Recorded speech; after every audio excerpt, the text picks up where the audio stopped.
Hey everyone, Sophia here, My Great Challenger. Welcome back to my channel and another show and tell. I absolutely love doing these kind of videos, not because I get to show and talk about my stuff, but also because I enjoy watching this type of videos. Today I'm going to share with you my collection of vintage bracelet and necklaces. Some of them I've had for many years. Others are actually my mom's, so they date back to way before I was even born. They all in here. This is a Melly jewelry box that I purchased on eBay. If you're looking for vintage jewelry boxes, eBay is probably your best bet. I haven't seen a lot of them on shopgoodwill.com, and the jewelry that's in here comes from various places. Of course, there's my family, there's my own purchasing back in the days via eBay, via shopgoodwill.com. A lot of pieces come from Whatnot. All of those links will be down below in the description box, because you can really get amazing deals online now if you want to build yourself a fabulous collection of vintage jewelry. Let's get started. Let me give you a little tour first, and then we'll go one piece at a time. And I sure hope you enjoy looking at all my treasures. I'm in a house full of men. This is pretty much my only way of staying very feminine and girly. So here is the Melly jewelry box. I think this one is from the late 50s. It might be mid 50s. So on top I'm keeping bracelets and rings. I told you I don't have a lot of vintage rings for various reasons. I'll talk about it again later on in this video. And then at the bottom is pearls and necklaces. Let's get started.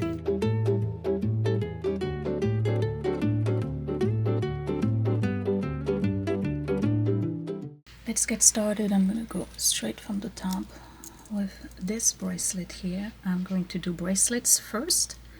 This is by Cremets. They were an American company and specializing in roses. You can recognize them because most of the jewelry has roses. If you remember my little story from the last video where I told you that during World War II there was a rationing on glass, and a lot of jewelry makers started making jewelry with bakelite, plastic, celluloid. This is an example of the late 1940s, very early 1950s Cremets gold-plated bracelet with carved celluloid roses. It's so dainty, it's so pretty. I only have one piece by them that has those roses, and it looks fabulous as a bracelet. It's a little tight. This one is barely 6.5. I'm more of a 7 when it comes to bracelets, but I can still wear it, and I do enjoy wearing it very much. I love the way it's constructed, those little infinity loops here, and it is signed Cremets right here on the back of the fold over clasp. Very nice piece, love this. Then I have this one, which was part of a lot. I don't think you remember this piece. I like this. It's not signed. I think it might be a Sarah Coventry. I'm not sure. It's missing its little safety chain here that would hook up from here to here. That's an easy thing to replace. What I like about it is that it's reversible. So I can wear it this way, or I can wear it that way, which is the way I mostly wear it. And this one is a little bit longer, fits very nicely on my wrist, and same thing, it's a fold over clasp closure. So when you close it, this is where the little chain would go to secure it so that it doesn't slide off your wrist should the clasp open. But it's got a very good snap, so I'm not worried about it. This is not gold or gold plated, it's just a gold tone.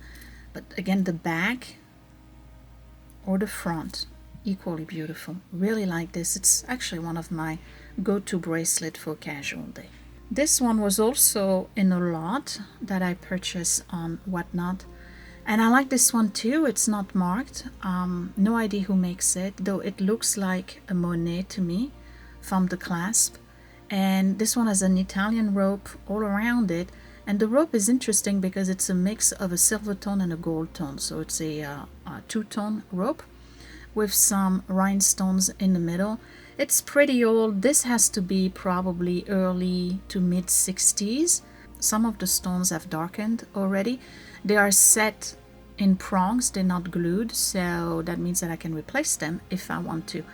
This and this I wear together very often. Very nice bracelet. I know it looks like it's a little bit tarnished. I just don't want to wash it too much. I'm afraid the gold tone is going to come off. But again, I think this is an early 60s, mid 60s Monet piece. I do have this one, which is quite old. You can tell from the clasp. This is unmarked. It might be a Weiss or a Coro, I am not sure, but it has this beautiful rhinestones in blue and white, and the separate here and there. I don't know if you can see that. Very dainty, very pretty. You can wear it during the day. I say there's no more rules about pearls in the evening, rhinestones at parties. If you want to wear your sparkle during the day, wear your sparkles, okay? We don't follow rules anymore. I love that it opens up. It's a very nice piece. Silver tone. Might be Coro, not sure, or Weiss, but very well made. Articulated, very nice. These I keep together. They were a little bit of a disappointment, actually. I don't have a maker on them. I purchased them at a garage sale quite a long time ago. And when I purchased them, they were a little bit more of a gold tone. And then I cleaned them, and all the gold came off. I didn't even brush or anything, so now it's more of a dark silver patina. But I like the reverse side of it, with the texture here. And I have a set. I think I paid $5 for the whole thing, and it's a bracelet and a necklace. And you might have seen me wear this. I do wear it, even though you can probably see a little bit more of the gold tone on this compared to the necklace. It's faded. I think this is late 60s, very early 1970s. It's a very nice piece. I don't know who made it.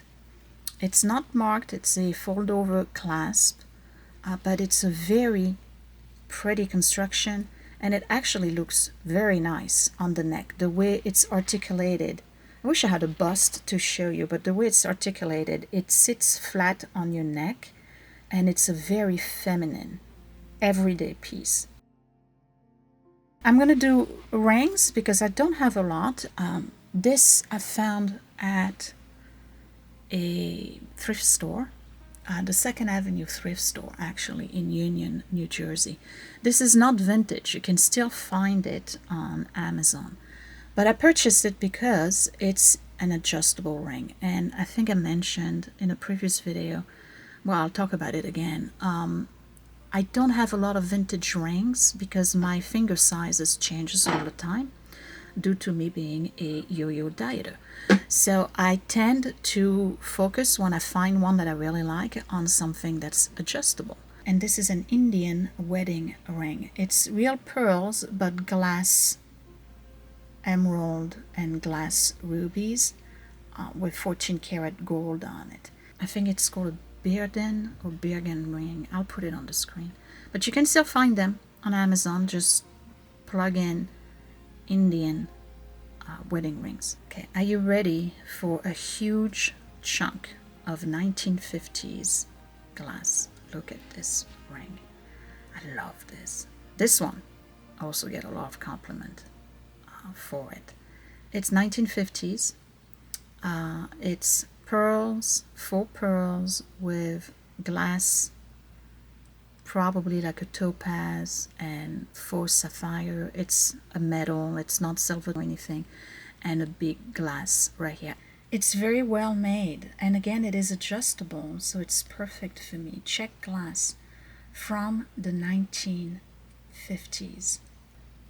Would you look at this? Isn't that beautiful? Alright, so where did I find this one? Found it on Whatnot for $8. I mean, come on. Yes, please. This is also a vintage ring. I don't know how old. I'm going to say 1970s. Also adjustable. Very pretty. It's got this gunmetal, Japan metal look with a few rhinestones. All the rhinestones are there, and the top part is glass with some gold painting on it. It's a very pretty ring, also adjustable. Look at this. Isn't it nice? So these two and the next one I'm going to show you would be considered cocktail rings. So ladies would wear those after hours, happy hours perhaps, or at an evening at friends or at a restaurant. That's the kind of jewelry you would wear. Cocktail hour. Okay, here's another cocktail ring. This one I am sure you've seen me wear. Absolutely love this one. I don't know who makes it. It might be a Wise just based on the construction, but look at the gold finish on it. It's still in almost perfect condition, and here it is on my fingers. It's a beautiful ring. I really love this. Perfect for daytime too. It sparkles, but it's not in your face. Love this. And my last two, I told you I didn't have a lot. These actually have stories. I'm going to start with this one. This is an amethyst. It's huge. I think it's between 9 and 11 carat worth of amethyst. It could use some cleaning. Hold on. I don't know if it's better. So this was given to me as a gift by my mother-in-law, and she is very petite compared to me. I cannot wear this. I've had it for many, many, many years, and I've been procrastinating going to the jeweler to get it resized, or at least opened so I can use it as a variable size or adjustable. Isn't it gorgeous? It's a beautiful ring. I just don't wear it because I can't fit it on any finger but my pinky. Sad story. This is a ring that I found on a subway seat on my way to graduating for commencement for Brooklyn College. So that was 1997, and somebody had left it. It fell out of a pocket, maybe somebody, I don't know. I just was riding the subway with my mom. We were on our way to graduation, and I saw something, got up, went to the subway seat as the train was moving, going to the next station, and there you have it. It's a faux pearl with amethyst, but it is marked 24 karat gold. I just don't wear it very often. It's a very pretty ring. I don't know how old it is. No idea, but I love it. Okay, last item from that particular pocket over there is this. This is my other cameo. You remember I was talking about in my bathroom video about a second cameo that I have? This is not a real cameo. This is a carved acrylic or some kind of plastic. It's from the 1960s. And cameos, most of them look this way. They are rarely looking the other way. So if you find one that looks towards the right instead of the left, or looks towards the left instead of the right, which is if they look this way basically, jump on it because they are rare. They are mostly, I would say 95% of them look this way. Beautiful Victorian lady with roses and a little bow. Again, this is not a real shell. It's on this frame here with some faux pearls, and it came with this box chain, which I'm probably going to replace. It's not a big deal of a chain. Plus the chain has the spring ring, so this is not too vintage. It's more like 1980s. So the chain definitely did not belong to this cameo. I think the chain was more like a rope, like the one you see here. But the cool thing about it is that this cameo is also a locket. Let's open it, and here you go. It's a locket. So the locket itself is missing the acrylic plastic covers, But basically you can put a lock of hair or pictures of your loved ones, and I plan on putting pictures of my boys. Isn't she beautiful? And it's heavy. So this one you can only wear it as a pendant. And I tell you what, this is also a replacement little ring here, jump ring, because a different tone. Obviously this was sold separately, and somebody, Rube Goldberg, the whole thing with a new chain and a new jump ring. So I have to work on it, find the right chain, find the right jump ring, if it even needs it. But this is a beautiful piece. Love this, and I wear this at work quite often. Okay, so this is Aurora Borealis, also known as AB. Move out a little bit.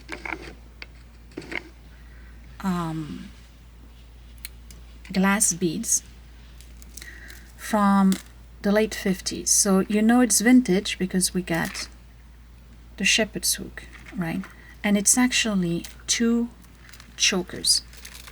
One is smaller beads, all glass, that's the one on top, and then the other one is this graduated one. I absolutely love those. There's only one little issue. Oops, I got stuck. Ladies back then were very petite, and they had really, really skinny necks. These barely fit my neck. They barely fit. So what I have in my craft box is a bunch of broken Aurora Borealis glass beads like this. And what I'm going to do is extend these. I'm going to go here, remove the little clasp that's over here, and I'm going to extend it by about 5 inches. And I'm going to do the same thing with this one, extend it by about 5 inches, because this necklace barely fits my neck. I don't think it fits anyone's neck. Look at this. It's ridiculously small. I don't know how women were this petite back then. This one I found years ago in my very first jewelry bundle bag that I purchased from Goodwill, shopgoodwill.com. It was a whole mess of tangled necklaces and bracelets, and this one was in there. And I said, this looks a little bit more quality than the rest of the box. Let's explore. And it turns out that it's a Swarovski crystal. Crystal by the yard necklace. This is my mom's. I think you've seen me wear it also. This is a Celine with, I think you can see the logo right here for the double C, Celine Paris. This is a really nice, very long necklace, and you can actually add or remove links. And I think that my mom still has about 4 of those links at the house if I wanted to extend it, but I don't need to. It's actually pretty good. I don't double it. I think the extra links is if you want to double it, which I don't, so that's fine. It's a Celine. It's probably from the very early 1990s, late 1980s. Gold tone. This, however, is gold, and this is also my mother's. This is about my age, and I believe she purchased it during a trip to Italy. It looks like Italian work to me, that filigree, but it is same thing. It's a very long necklace. It's not signed that I know of. I probably should explore a little bit more, but it's a beautiful necklace, and I wear it together with the Celine. I layer them. Italian gold from the late 60s or very early 1970s. This is a Coro from the mid 60s. It's lost a little bit of its silver tone. This one was also part of a set, so they had the necklace that went with it, and they had, I believe, the earrings and perhaps a brooch. It's a fold over clasp, and it says right here, there you go, Coro Pegasus, with the copyright, so that means this is after 1955.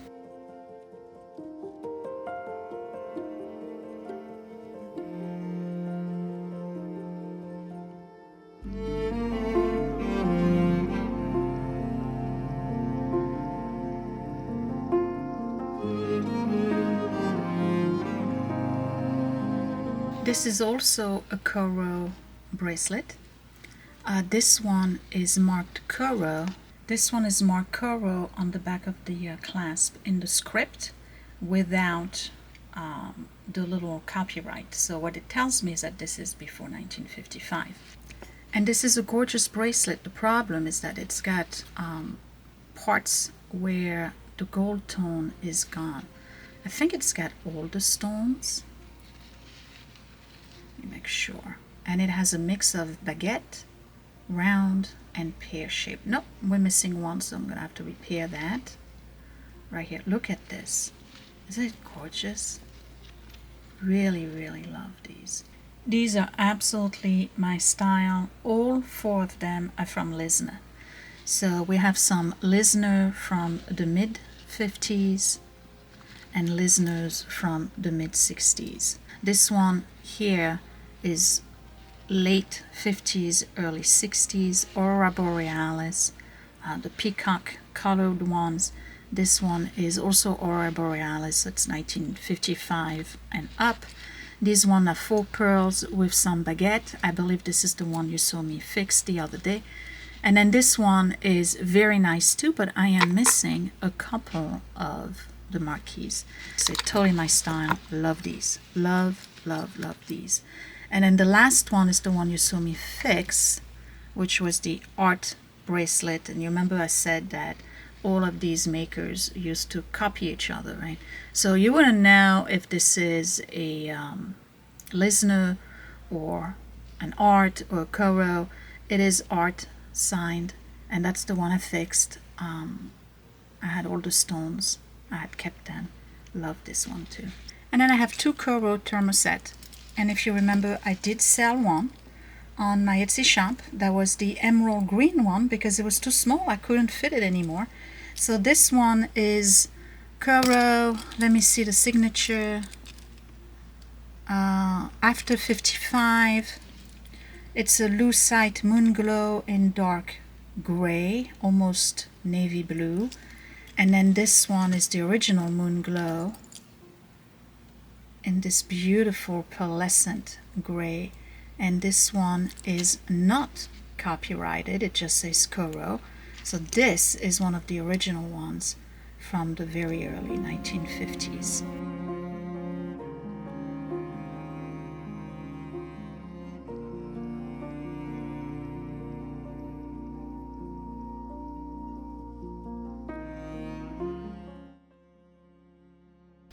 Let's start with this one. I've had this for years. It was a gift from my mother. This is by Jean-Louis Scherer, who's a French designer, kind of like Thierry Mugler. And Scott's grandmother used to borrow this all the time. It looked fantastic on her, I have to be honest. So this is a set. It's got a, it's very modern looking, right? It's from the 80s. It's got a bracelet, and it has the matching necklace, and this looks fabulous on anyone. And here, I'll prove it to you. So there's a way of wearing it so that it falls flat on your chest. Look at this necklace. Isn't it amazing?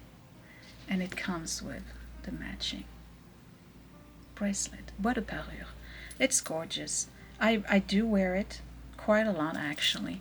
I think it's very elegant, definitely daytime. I have the pouch to go with it, so it's been protected for many, many years. I think my mom gave me this when I moved to the United States, so this has to be She gave it to me in 1992 or 93, and it was already almost vintage when she got it. The second one that my mom purchased is another one, is this Nina Ricci, which I think you've seen before as well. And this one I don't wear very often. It's not that it's hard to wear, it's just that it's a little bit too chunky for me. But it's basically all of the Nina Ricci perfumes. So we have Nina, we have this one, I forgot the name of it. We have L'air du temps, very recognizable. There's this one here that I forgot the name of it too. I used to know them all, and another L'air du temps. And I'm gonna showcase it for you so you can see what it looks like. It's not really a choker, but look, it's cool, right? It's very different. I just don't reach out for it very often. Maybe I should. I need to clean it, or at least polish it, because it's lost a little bit of its luster. And even though I keep it, it's very heavy. Even though I keep it in its original little pouch, it's tarnished a bit. I cannot tell you how old this is. She gave it to me maybe a year after she gave me the other one, so they're very late 1980s. Definitely vintage. This is the third one that Mom gave me, and you've seen the earrings that go with it. This is an Yves Saint Laurent YSL right here. Very interesting S hook. I love this piece, but I avoid wearing it. I used for a very long time, I used to wear it for Christmas. I am missing a stone. Look at this necklace. This is a chunk, okay? Very big chunk.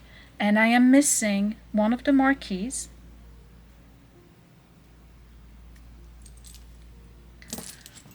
I have to see which one. Well, right here. I'm in luck. Right here. And guess what?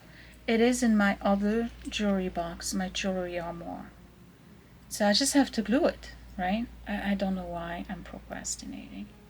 But here we go. This is an Yves Saint Laurent necklace from very late 1980s.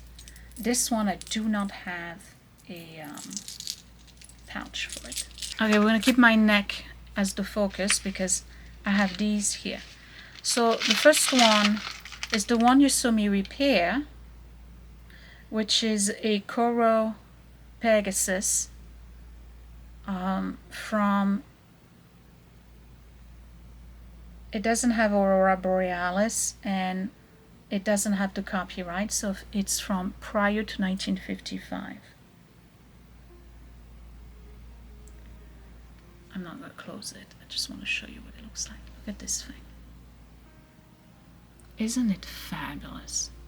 It's really beautiful. It's lost a little bit of its gold tone, so I'm definitely going to have to try to fix that with some gilding wax. Love this. And you can't tell that some of the stones were missing and fixed by me with glue. You can't tell. This is the Judy Lee. You've seen the earrings. Now you're going to see the necklace and the bracelet. So this is my absolute favorite. Here's the necklace. This is Judy Lee from very early 1960s. Here's the necklace. It's more of a choker. And here's the bracelet. And you've seen the earrings in my earrings video. Look how elegant this is. Then you'll go into a little bit more modern pieces and you'll see the hook changes. Now this is a Napier. And some of you have complimented me on this piece. I have the necklace and I have the earrings. I'm looking for the bracelet. This one is a fold over minus the hair. This one is a fold over clasp. This is a Napier from the late 70s, very early 80s, and it says Napier patent pending on it. This one, I can't remember when is the last time you saw me wear this, but this one is fantastic. And I gotta tell you, a lot of people think, oh, Napier, they were selling them at JCPenney, Sears, all of that, they're no big deal. Napier does not lose its gold tone. It is, I don't know why, compared to a Sarah Coventry or a Trifari, they maintain the gold tone. This is like brand new, as though it was made yesterday. So this one is a fold over closure, so you know it's not super vintage. This is another Coro, which I absolutely love. Let's look at the closure. This is a shepherd's hook. This was part of the peacock collection. I have the necklace and I have the bracelet. The necklace is in good shape. I have a Aurora Borealis here that's ready to pop, so I'm gonna have to push it in again. This is gorgeous. I am desperately looking for the earrings to match this necklace. Okay, so I have the necklace and I have the bracelet to go with it, but look at the pearls on the bracelet. They've lost all of their luster. So these are definitely pearls I'm going to pop, and either I'm going to be able to flip them over, which I doubt because of the glue, or I'm just going to replace them. But this is a beautiful set too. Look at this. Looking for the earrings. This one here is also a Coro, very early 1950s. Look at the shepherd's hook on this, and look at this. Look at this. It has that moon glow, lucite, rhinestones.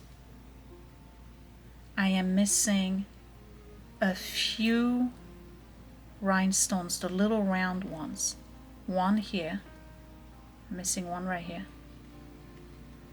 and that is it. Early 1950s, and it's only missing one little tiny stone. Also choker type, but this one I can wear. Look at this. I'm looking for everything else to go with it. I've never been able to find it. Matter of fact, I can't find this one online. Cannot find it online. This one is somewhat of a statement necklace. This is by Lisner, and it's from the mid 1960s, probably earlier. Again, we have the shepherd's hook. It's signed Lisner right here on the hook. Very long extender here, and this one looks fabulous. Now that one is one of my go-to for work because it goes with pretty much everything. Look at this thing. Isn't it beautiful? It is on the heavy side, so you do feel it all day, but would you look at this? Gorgeous piece. Really, really love this. Great articulation, drapes beautifully on your chest.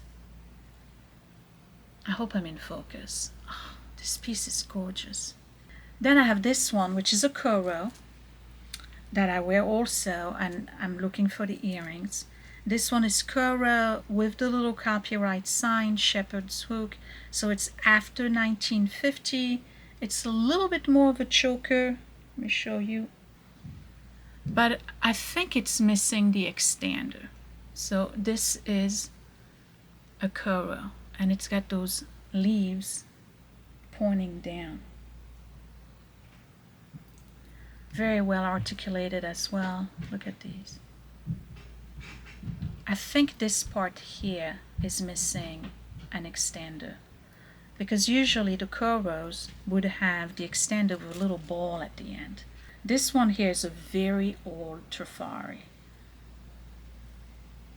So we have the shepherd's hook, little extender here, and it's a little faded, but they bows, and they bows with a little bit of silver.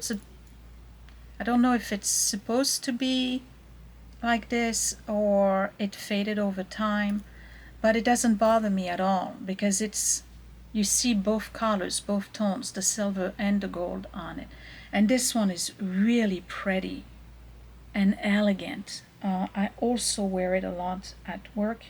These are go-to necklace for daytime. Nothing fancy about them. Look at this. Nice. Love this. Trifari. This is the one that matches the earrings I was telling you about that are quite painful. I forgot who makes this, but I think it's a Napier. And it's a very pretty necklace.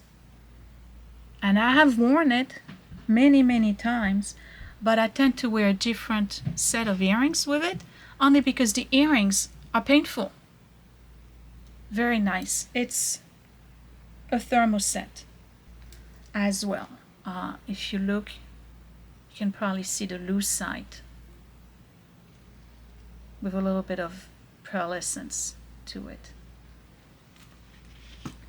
This is also a Napier that I must extend because I cannot fit it. This one I actually purchased on Whatnot, and I didn't think about the size at all when the lady was selling it.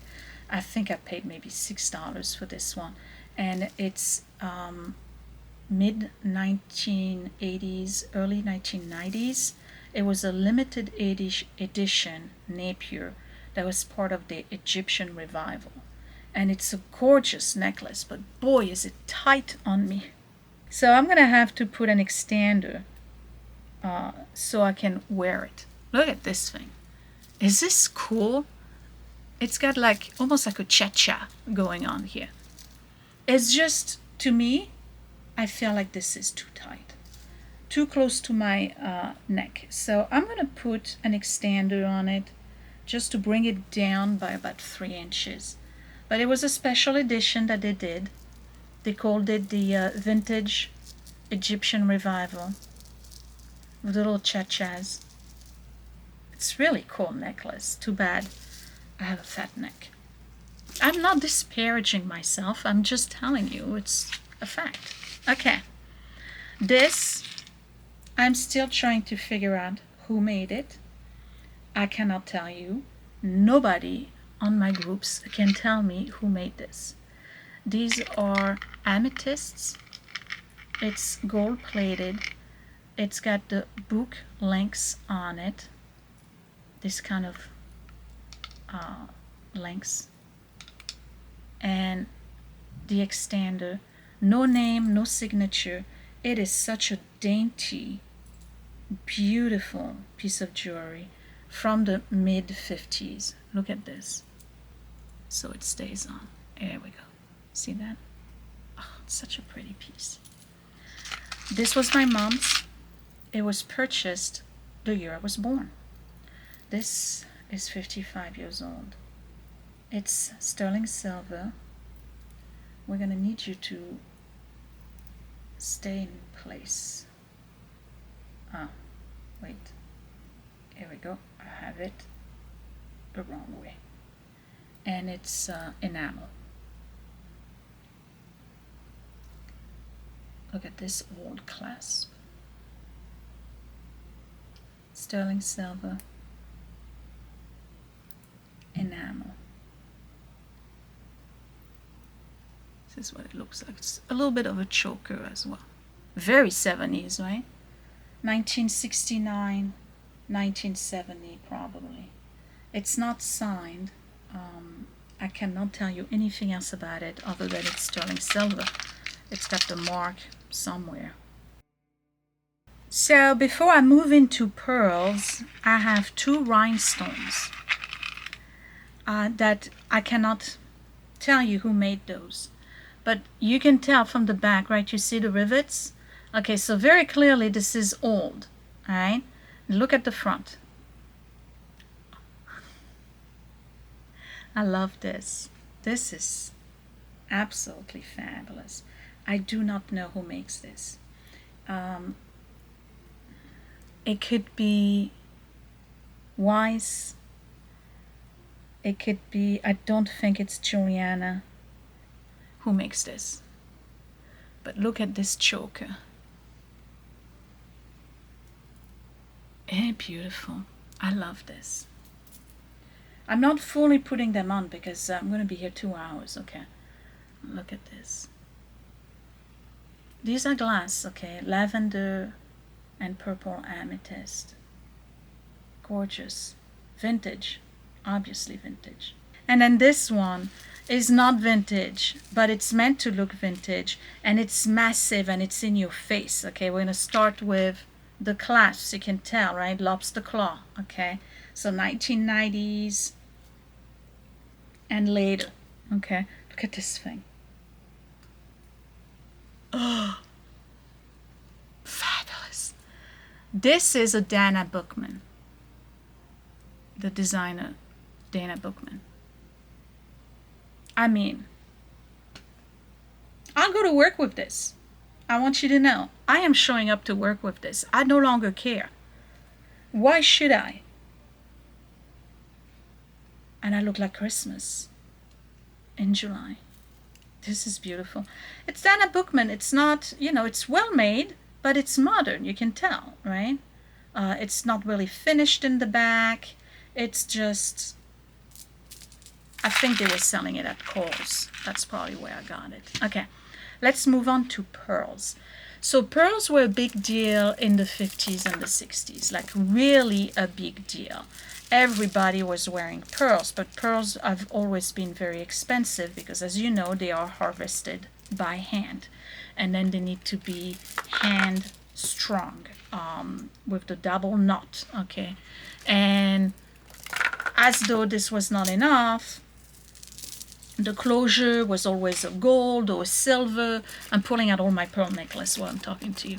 So pearls were never an affordable thing. Breakfast in Tiffany, you remember her big pearl necklace, right? So a lot of people wanted pearls, but pearls were not affordable. Enter a company named Marvella. Marvella invented glass pearls. They were basically glass beads with a coating that made them look like pearls. It gave them the look of pearls, the durability of pearls, and the weight of pearls. And Marvella actually advertised as the finest man-made pearl on earth. And I have to be honest and tell you, I agree. Marvella pearls, if you find Marvella necklaces, jump on them because they are absolutely amazing quality and they will last forever. So this one, I think you've seen me wear. This is Marvella from, I'm looking at the clasp. This is a mid-1960s Marvella. Look at these pearls. They are glass.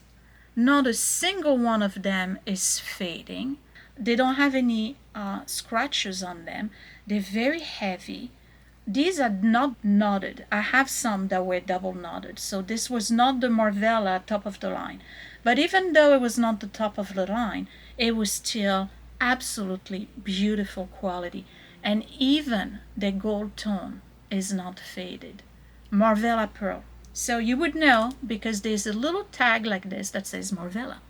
Okay, Marvella pearls. This is another Marvella pearl. This one is double knotted, so it's a little bit more of a high-end quality. Look at the clasp, which is gold, and this one will say Marvella right here.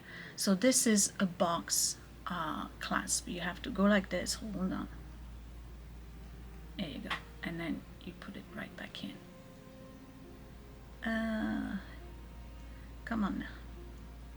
Okay, you heard that clip. Look at these pearls. They are not real pearls. This is from the 60s. They look like they were just harvested yesterday.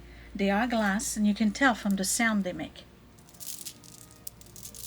Plastic will not make that sound, okay? You hear that? Beautiful luster. This is a fantastic necklace.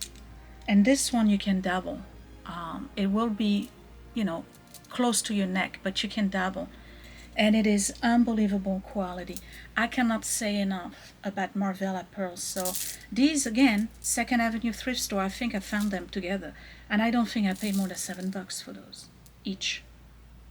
Double knotted, they look beautiful, as beautiful today as they did when they produced them. These are not Marvella. These are what's called seed pearls. It's a little rope. Stay focused. It's a little rope. The seed pearls, that's what they're called. I have to repair it because the little hook here keeps on falling off. It's a very old clasp. It's not marked. I don't know who did this, but definitely 1960s little necklace. Okay, so these are the pearls. I have this one here that's also a Marvella. Not the quality of the second one I showed you. They had different qualities. It's not double knotted, but it has the little Marvella thing here. But this one is graduated, and it's very difficult to actually do this. This is easy because they're all the same size, but this you got to find the right pearl to match on either side, and they have to slightly get larger. This is also a Marvella, and it's beautiful, but it's not the same quality than the other ones. So they were selling in different stores.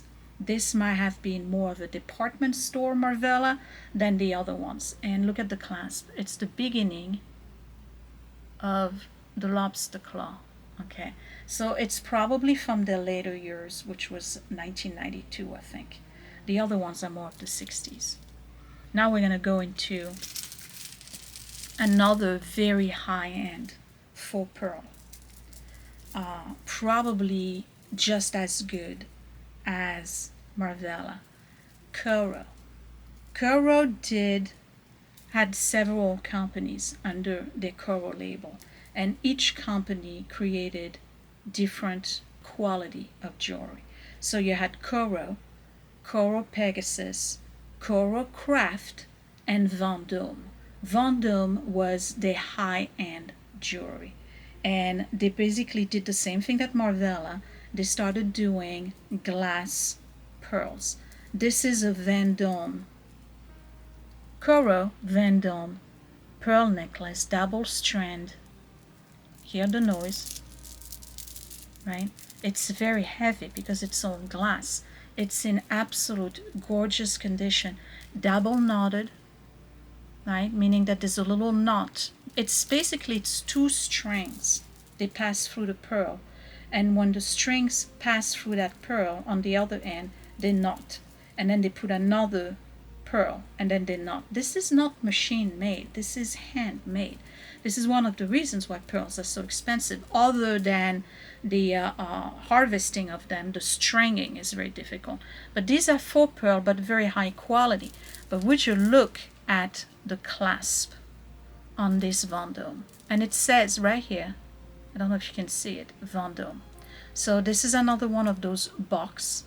You gotta go like this. And the way they made it, you can either wear it with the clasp on the back, or you wear it with the clasp on the side, like this. How elegant. This is 1950s. 1950s faux pearls by Coro Vendôme.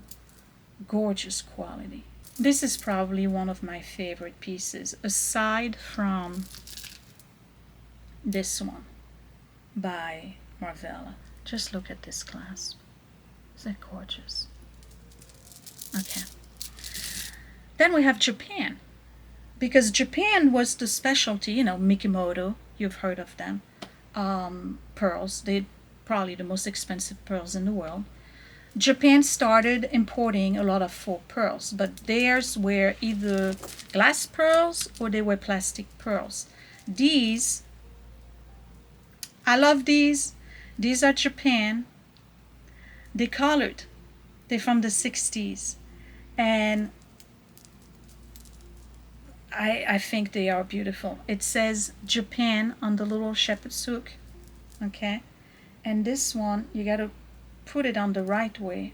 It's a beautiful necklace. There we go. Look at this. They are gorgeous.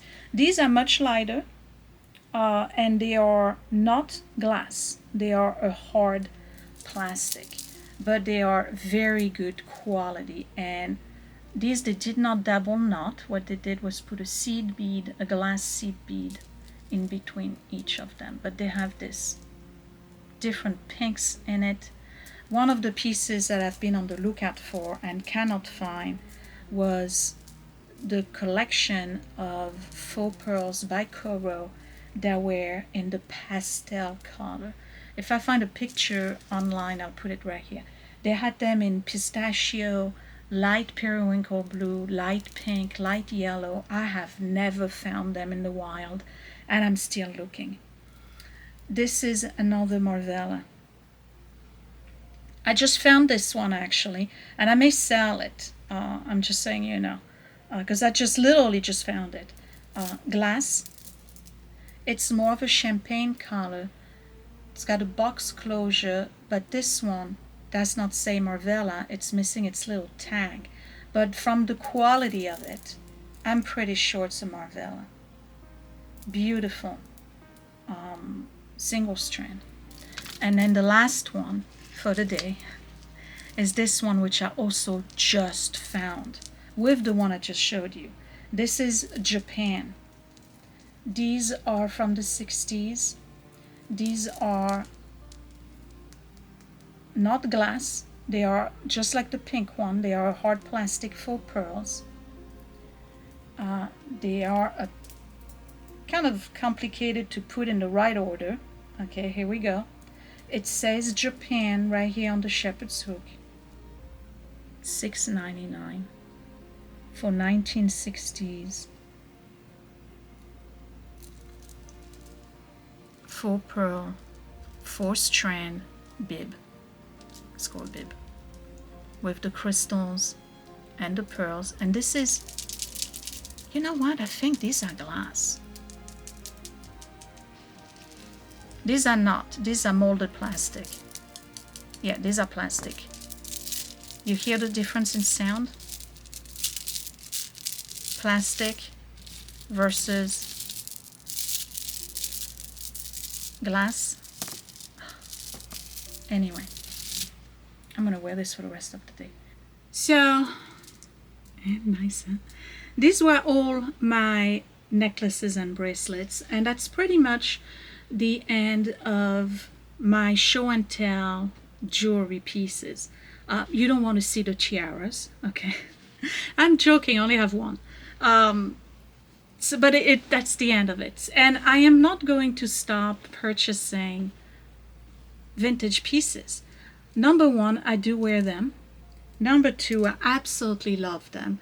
And now that I've started selling some, by the way, if you did not watch the Etsy video that I posted yesterday, starting today at 5 p.m. in my Etsy shop, I am selling this glorious set. Brooch and earrings.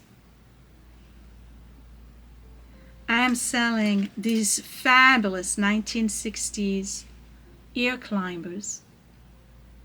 I don't have my glasses on. I don't know if I'm in focus. Hold on. I got about 4 pair here. Look at these. 1960s ear climbers. And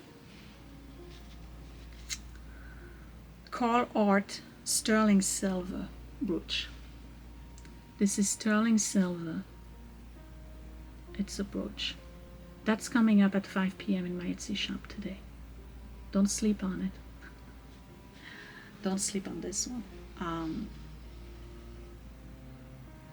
Yeah, it's beautiful. Okay, so I'm not going to stop purchasing vintage jewelry because I love playing with it. I love looking at it. I love cleaning them. I love collecting them. I love the way they look. They have a higher quality than anything you're going to find at the store today. That is a fact. These pieces that you've seen are 50, 60, 70 years old, and some of them are in unbelievable condition. You go ahead and go to your department store, and even today's Napier or today's Trifari, I don't think will last as long as their old pieces, because they are made overseas. All of these pieces that I just showed you today were made in the United States with very rigorous quality control, and they stood by their quality back then, those companies. It was their pride to provide quality jewelry.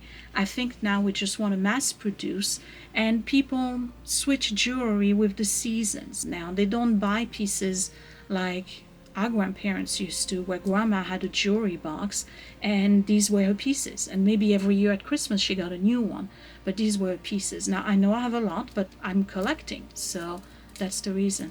I hope you enjoyed this series. I hope you enjoyed this video. Down below I'll put the links for all of the places where I find jewelry, including the Second Avenue thrift store. I know it's a chain, so you may have it in your state. I know it's in New Jersey. We have quite a lot of those, and they do sell jewelry. It's brand new. They didn't used to, but now they do sell jewelry, and they have unbelievable price. I paid $7, $6.99 for this 1960s glass, pearl, and crystal necklace from Japan. Okay, Whatnot is my other favorite. I am now using Whatnot as a source for jewelry to sell in my Etsy shop. I will be very transparent. I found those on Whatnot. They're fabulous. Unnamed. I think they're from West Germany though. Aurora Borealis, they're from very early 1960s. Beautiful. So I find amazing things on Whatnot, including these and the ones I'm wearing today, which are, I'm going to show them to you because I just got them last week. There was a jewelry company in New York. I can't remember if they were New York or Chicago, that started in the late 30s and stopped in the 60s. Their name was Bogoff.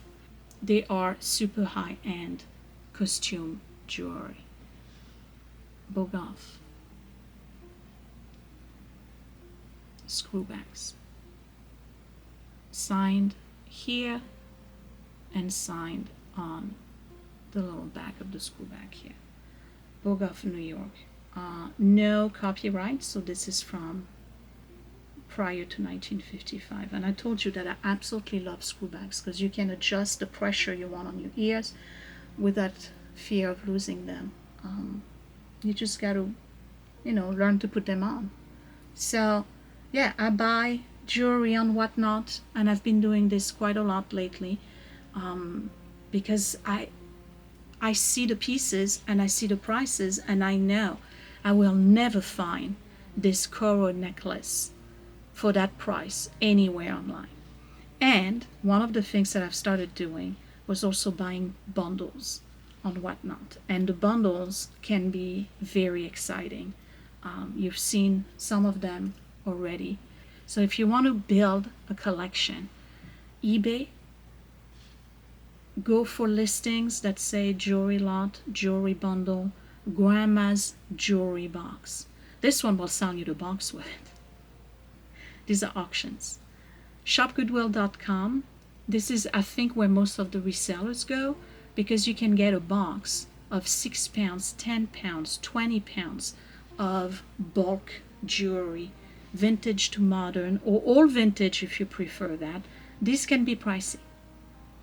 They can go upwards of $200, $300, but you're going to get 1,000 pieces of jewelry if you want to start reselling, right? And then Whatnot, absolute favorite. Again, all those links are down below, where you get amazing deals on all pieces of jewelry, and there's so many different sellers. This was my show and tell vintage jewelry, necklace and bracelets. Tell me down below which ones is your favorite in the necklaces or in the bracelets, and hopefully I'm tempting you to go and get you a vintage jewelry box and start filling it up with beautiful pieces that are absolutely timeless. I will see you in the next video. Find me on Facebook or Instagram right here at My Great Challenge, my Etsy shop. If you want to jump on today at 5 p.m. and get the Call Art 1950s sterling silver brooch basket with rhinestone, the link is down below, and patreon.com/mygreatchallenge for totally different content. Family, day in the life. It's all happening over there. I will see you next time. Thanks for watching. Bye.